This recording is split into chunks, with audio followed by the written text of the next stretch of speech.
নাজমুল হক মন্টু, যিনি একজন ঐতিহাসিক নিদর্শন সংগ্রাহক।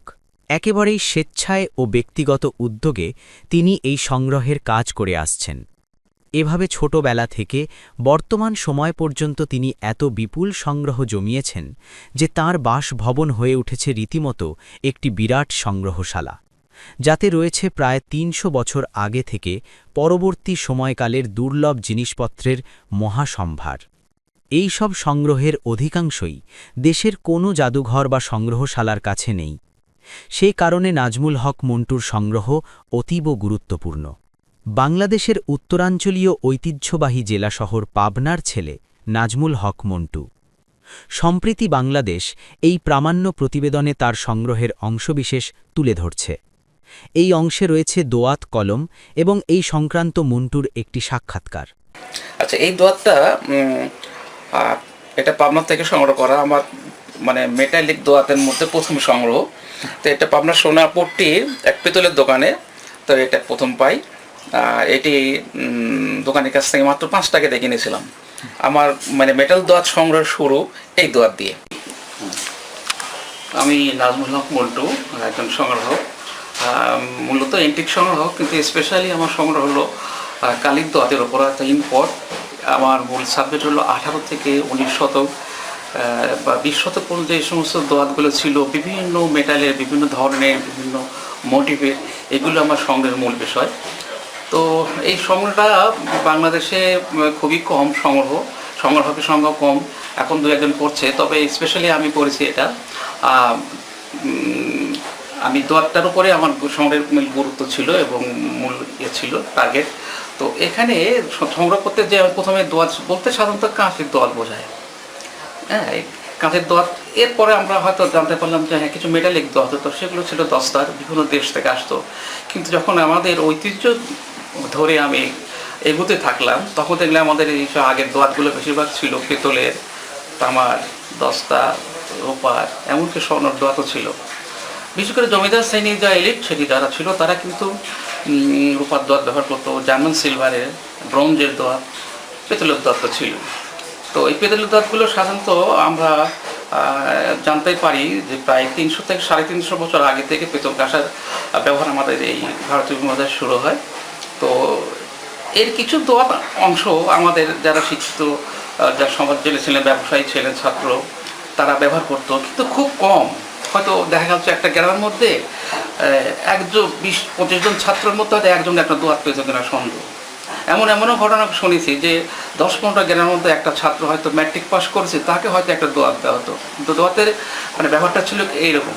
আর মানুষ সাধারণত প্রাকৃতিকভাবেই দোয়াত বানিয়ে নিত, হয়তো বেলের খোল অথবা নারকেলের মালই বা মাটির সরা, এর ভেতরেই হয়তো প্রাকৃতিক কালি দিয়ে প্রাকৃতিক কালি বানিয়ে, তখন কলমও প্রাকৃতিকভাবে বানিয়ে নেওয়া হতো। যেমন হাঁসের পালক, ময়ূরের পালক, নলখাগড় কাঁটা, সদরের কাঁটা, এইগুলি কলম হিসেবে ব্যবহার করতো। তো এই হলো দোয়াতের, আমাদের হলো দোয়াত এবং কলমের আমাদের এই অঞ্চলের ব্যাপার। কিন্তু দোয়াতের ইতিহাস কিন্তু বহু প্রাচীন। আমাদের যদি আমরা প্রাচীন বিভিন্ন যে বৌদ্ধ বিহারগুলো যেগুলো আমরা খেয়াল করি, তো এই বৌদ্ধ বিহারগুলো ছিল কিন্তু মূলত শিক্ষাকেন্দ্র। তো এই শিক্ষা কেন্দ্রগুলোতে নিশ্চয়ই লেখাপড়া হয়েছে এবং লেখার জন্য নিশ্চয়ই কালি এবং দোয়াতের ব্যবহার ছিল। তো পরবর্তী পর্যায়ে বিভিন্ন জাদুঘর খোঁজ নিয়ে জানা যায় যে বিভিন্ন জাদুঘরে মাটির দোয়াতগুলো পাওয়া যায়।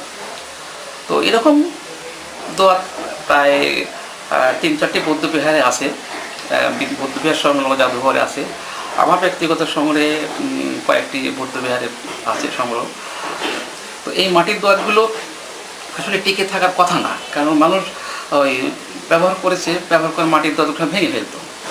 তো পরবর্তী পর্যায়ে কাঁচের দোয়াতগুলো ছিল আমাদের দেশে, যে 50 দশক থেকে বা 60 দশক থেকে শুরু করে 80 দশক বা 90 দশক পর্যন্ত যে কালির দোয়াতগুলো ব্যবহার করছে কাঁচের ছিল।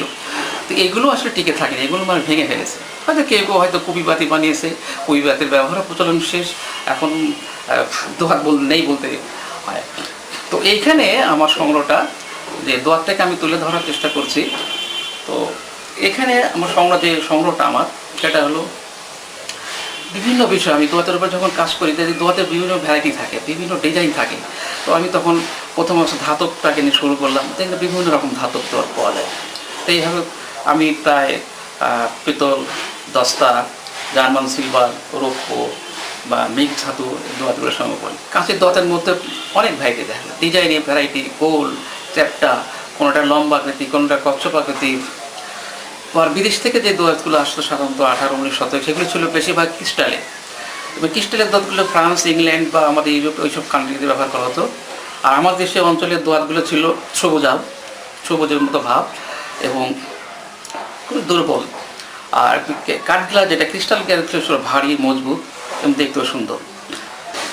আর এখানে আরেকটি বৌদ্ধবিহারগুলো আরেকটু বলা যেতে পারে যে আমাদের একটা বৌদ্ধবিহার পাওয়া যায়, বেলে পাথরের দোয়াতে কিন্তু পাওয়া গেছে একটা, সেটা মহস্তানগড় জাদুঘরে আছে।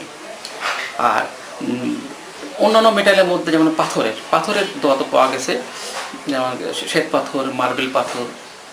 এবার কাঁচের মধ্যে আবার দেখি রঙিন কাঁচ, কোনোটা হয়তো ব্লু কালার, নীল কালার, কোনোটা পানি আকৃতি পাওয়া গেছে, কোনোটার মধ্যে দেখা যাচ্ছে মাছ আকৃতি, কোনোটার মধ্যে হাতি আকৃতি, হাসির শেপ, কোনোটার মধ্যে হয়তো একটি ঠাকুরের দেবতার মূর্তি, সেই মূর্তির ভিতরে হয়তো একটা দোয়াত লুকিয়ে আছে। ঠিক এইভাবে দোয়াতে নানা রকম আমরা দিক দেখতে পাই।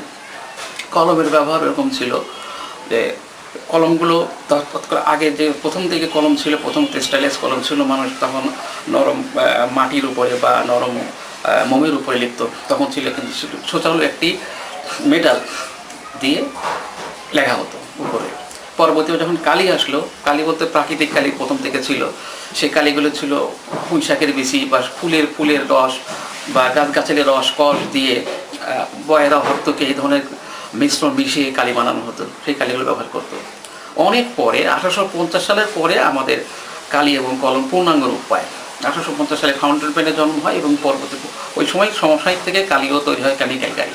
এই কেমিক্যাল কালি প্রথম থেকে আমাদের এই ভারতীয় মধ্যে ছিল না, প্রথম থেকে ইংল্যান্ড, আমেরিকা, ফ্রান্স এই দেশ থেকে আসতো, পরবর্তী চায়নাতে থেকেও আসতো আমাদের এখানে। আর আমাদের দেশের কারণে কালি প্রচলন শুরু হয় 50 দশকের পর থেকে, 50 বা 60 দশক থেকে। বিভিন্ন বাংলাদেশ, ঢাকা সহ বাংলাদেশে প্রায় অনেকগুলো জেলাতে কালি তৈরি হতো এবং বিক্রি করা হতো এবং ছাত্র শিক্ষকরা ব্যবহার করতেন, ব্যবসায়ীরা ব্যবহার করতেন। তো এই কালির দোয়াতের ব্যবহারটা 80 দশকের পর থেকে কমা শুরু করে এবং 90 দশকে প্রায় বিলীন হয়ে যায়। তো এই বিলীন হয়ে যাওয়ার কারণেই আমার সংগ্রহটা আসলে মূল এখান থেকে একটু জানাতে যে এই ইতিহাসটাকে, এই বিষয়টা, শিক্ষার এই উপকরণটাকে ধরে রাখার জন্য আমার সংগ্রহটাকে আমি গুরুত্ব দিই এবং আমি সংগ্রহ করি। তো এখন আবার কলমের আবার ব্যবহার শুরু হয়েছে, বিভিন্ন দেশ থেকে বিভিন্ন রকম দোয়াতগুলো আসে, সেগুলো বিভিন্ন শেপের, বিভিন্ন কালারের। কালি কিন্তু এখন বহু রকম কালার হয়। আগেও ছিল, আগেও হয়তো 7-8 রকম কালার ছিল, এখন তার 10-12-15-20টা কালারও হয়। আবার যারা ক্যালিগ্রাফি বা ড্রয়িং করে তাদের কালি আবার অনেক রকম রঙের হয়। তো কালির ব্যবহার এখন আর কমেনি, কলমের ব্যবহার এখন আবার নতুন করে শুরু হয়েছে, এটা আনন্দ বিষয়। তো আমাদের এই নতুন প্রজন্ম যাতে আমাদের আগের ঐতিহ্য জানতে পারে, সেই জন্যই আমার এই সংগ্রহটাকে তুলে ধরা এবং আমার সংগ্রহটার আমার মূল আকর্ষণ হলো এই কালির দোয়াত কালি।